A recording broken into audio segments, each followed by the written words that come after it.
Welcome to our channel. My name's Mark and join me, Glenda and Martha as we try to learn new skills and live more simply and self-sufficiently following our exit from the corporate world 2 years ago. So let's see what we've been up to this week.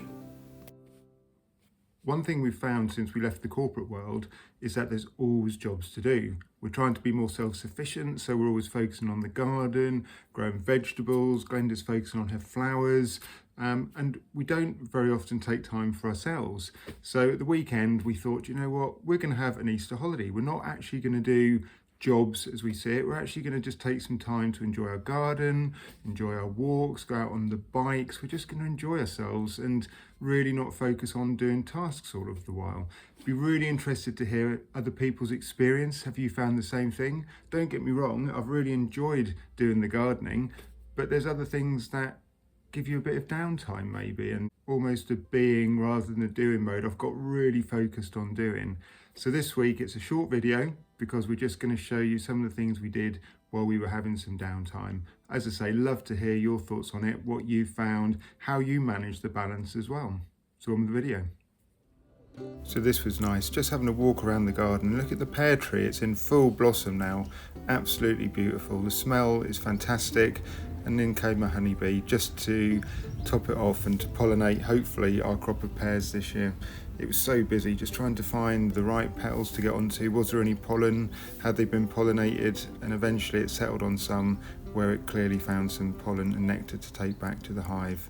Beautiful. Some really nice weather, so we thought it's time to get out the Barbie. So the Barbie's all set up ready to go, the swing chair's out, the washing's on the line, so we get that lovely fresh smell in the airing cupboard. The blanket is out, Glenda's been crocheting outside. This was nice. And here's the greenhouse. Things have progressed this week even without us doing much but watering. Seeds are coming on beautifully. Look at the peas, they're going to go out next week when I start doing some jobs in the garden again. And the little brassicas are really coming through now. So our sprouts, the purple sprout and broccoli, the colour flowers, these are going to make up our winter staples and they're doing really well. And then the second sowing of the broad beans. The first lot are in flower now at the allotment and are well underway. This is going to go in probably in a couple of weeks' time to give us a later crop. And we have enough tomato seedlings coming through now to fill our greenhouse and polytunnel. Fantastic. Do I look like Bojo? What did he say? What did he say? Now we'll get Brexit done, but first we'll get breakfast done. So that's more than enough of my pathetic impressions.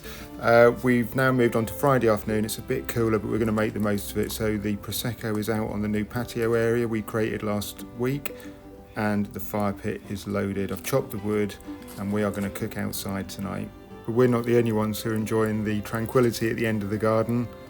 Look at Martha, bless her, sitting on the balcony, looking at the sheep in the field. She's having a great time. So we've still got some salad leaves left from our winter salad crop in the polytunnel, so we thought we'd have a little salad to go with our tea tonight. So here I am just harvesting a few leaves, enough for me and Glenda, and there'll be enough for the weekend as well, hopefully. So I'm now just moving on to the wild rocket, and that's the job done. Look at this, nice little crop, lovely. So the fire's well away now. Glenda's keeping well back. She's a little bit worried about me with fire. Don't blame her, to be honest with you. But her and Martha are having a nice time, wrapped up in a blanket just for a little bit of extra warmth, just to supplement the fire. And out come the steaks from the local butcher. The griddle is on the fire, it's getting hot, so we're going to cook it. But unfortunately, Martha has recognised there's only 2 steaks on the plate, so she knows what that means. None for her.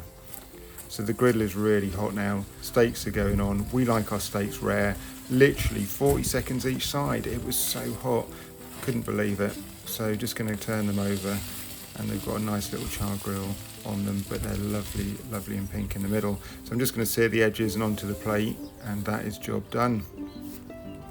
Look at them, can't wait to eat them. But now we've finished cooking, we need to get the fire going. It's still chilly, there's a bit of a wind blowing, so I'm just going to load a bit more wood on so we can sit outside and eat it. So the salad's going onto the plate. Look at that, it was lovely and fresh and crispy. Most of it still came from our garden and allotment.